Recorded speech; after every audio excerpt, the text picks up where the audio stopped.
भैकम कसले र कहिले स्थापित गरिदियो त? इतिहासले यस्तो भन्छ। दर्शकहरू, यी 6 अनुहार हेर्नुहोस् त।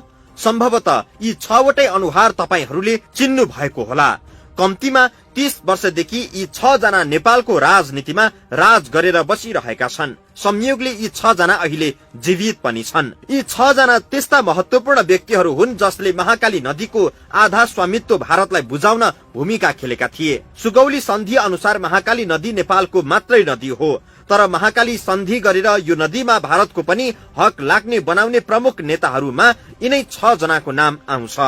कदाचित राष्ट्रघात गर्नेहरूलाई पक्राउ गरी अनुसन्धान गरेर न्यायको कठघरामा उभ्याउने नेपालमा पनि कुनै संयन्त्र भएको भए आज यी सबैको बास जेलमा हुने थियो। तर दुर्भाग्य भन्ने कि भाग्य, महाकाली सन्धि गरेर नदी भारतलाई बुझाउन भूमिका खेल्ने यिनीहरू अहिले नेपालका शासक हुन्।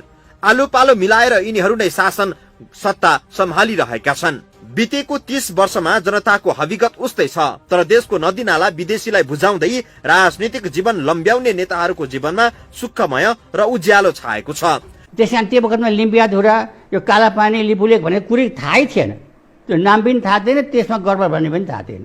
यो त कहिलेदेखि सुरु भयो भनेदेखि जब महाकाली सन्धि यहाँ जो भयो, प्रजातान्त्रिक व्यवस्थामा भनौँ न, प्रजातान्त्रिक नेताहरूले जब गरे। महाकाली नदी नेपालको एकलौटी थियो, न पानी आधा थियो, न महाकाली सीमा नदी नै थियो। यो नदीलाई सीमा नदी बनाएर महाकाली सन्धिमा हस्ताक्षर गर्ने नेपालका तत्कालीन प्रधानमन्त्री थिए शेरबहादुर देउवा। देउवा अहिले पनि प्रमुख प्रतिपक्षी दलका नेता छन्। उनी कांग्रेसका सभापति पनि हुन्। महाकाली सन्धिमा तत्कालीन नेकपा एमाले साथ नदिएको भए सन्धिमा हस्ताक्षर हुने थिएन। दुई पटक प्रतिनिधि सभाबाट सन्धि अनुमोदन गरेर दरबारमा पठाइएपछि राजा वीरेन्द्र पनि सदर गर्न विवश भए। 52 सालमा महाकाली सन्धिमा हस्ताक्षर हुँदा प्रमुख प्रतिपक्षी दलका नेता थिए माधव कुमार नेपाल। नेपालका पूर्व प्रधानमन्त्री एवं अहिले नेकपाका वरिष्ठ नेता हुन्। महाकाली सन्धि अध्ययन गर्नका लागि एक कार्यदल बनाइएको थियो।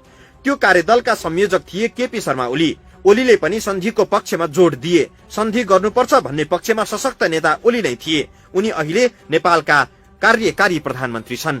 अब ओली समितिमा पनि फरक मत राख्नेहरू थिए। उहाँहरूको भनाइ चाहिँ व्यवस्था गरेर त्यो अब प्रतिबन्ध सार्वजनिक गरेर त्यसैको आधारमा नेकपा एमाले यो महाकाली सन्धिको पक्षमा मतदान गर्ने निर्णयमा पुग्यो नेकपा एमाले। र त्यो सन्धिको पक्षमा हस्ताक्षर गर्नुभन्दा अगाडि उनीहरूले पार्टीमै पनि आन्तरिक एउटा मतदान गरेका थिए। र त्यो आन्तरिक मतदानमा पनि त्यसमा 17-17वटा मतहरू परेको थियो। र त्यो 17-17 मत बराबरी हुँदा उहाँहरूले त्यसलाई चाहिँ प्राविधिक बहुमत पुर्याएर एकजना जस्तो तुलसीलाल अमात्यले आँखा देखेनन्, उहाँको मत बदर भनेर उहाँको स्वर गरेर।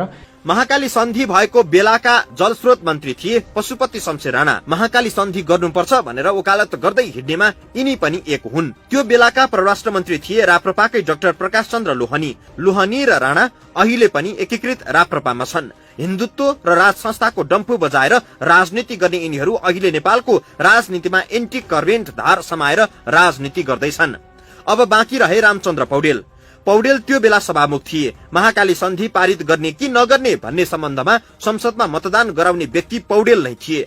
अर्थात् नेपालका प्रमुख नेताहरूले कानून र संविधान बमोजिम महाकाली नदी भारतलाई बुझाएका थिए। त्यो संवैधानिक प्रक्रिया पूरा गराउने भूमिकामा पौडेल थिए।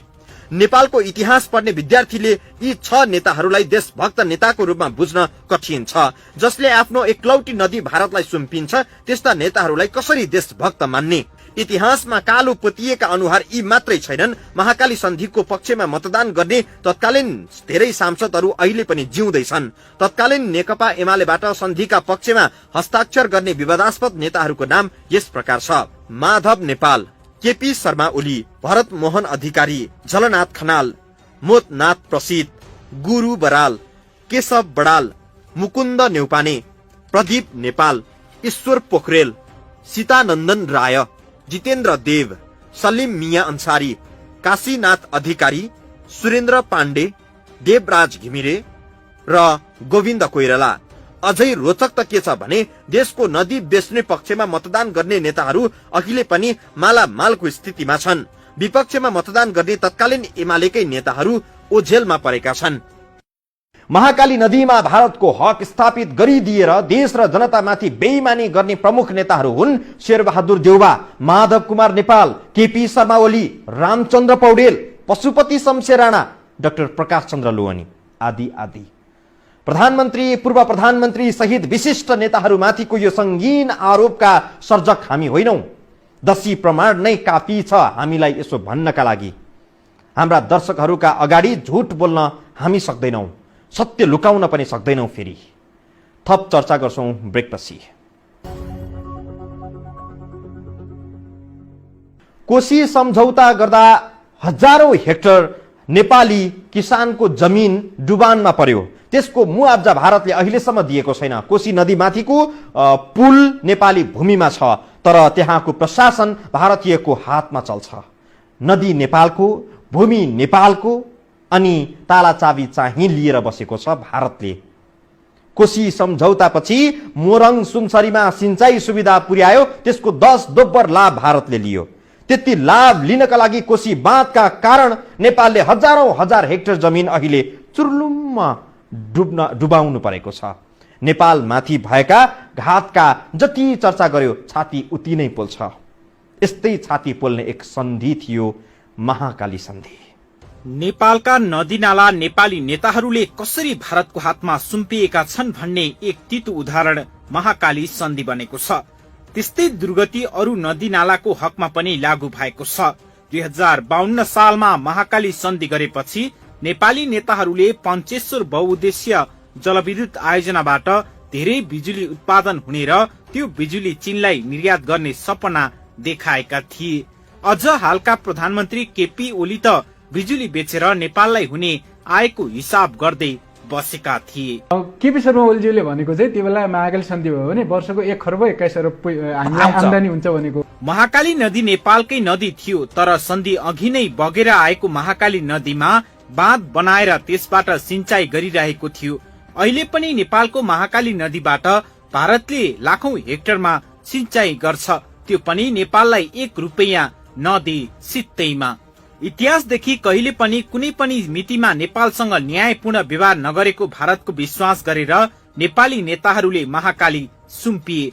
त्यो बेला उनीहरूले जनतालाई झुक्क्याउन सिंचाई जलविद्युत उत्पादनका लागि सन्धि गरिएको भन्ने गर्थे। सबै कुराहरू हेर्दाखेरि के थियो भने यो खालि जनतालाई अल्मल्याउने मेलो मात्रै हो भन्ने कुरा अहिले पुष्टि हुन्छ। किनभने यदि उहाँहरू सबैलाई थाहा छ महाकाली मुहान लिम्पियाधुरा भनिराख्नु भएको छ, त्यो हो भने उहाँहरूले पहिले त्यो मुहान एकिन गरेर मुहानको टुङ्गो लगाएर त्यो मस्यौदामा त्यो कुरा हालेर यो कुराको हामी छिनोफानो नहुन्जेलसम्म हामी यसमा हस्ताक्षर गर्दैनौँ भने भारत त बाध्य भएर त्यो बेला केही न केही निर्णयमा पुग्न सकिन्थ्यो नि। तर महाकाली सन्धि भएको 25 वर्षमा महाकालीको पानीले न नेपालको कुनै गह्रौ भिज्यो, न 1 मेगावाट नै बिजुली उत्पादन भयो।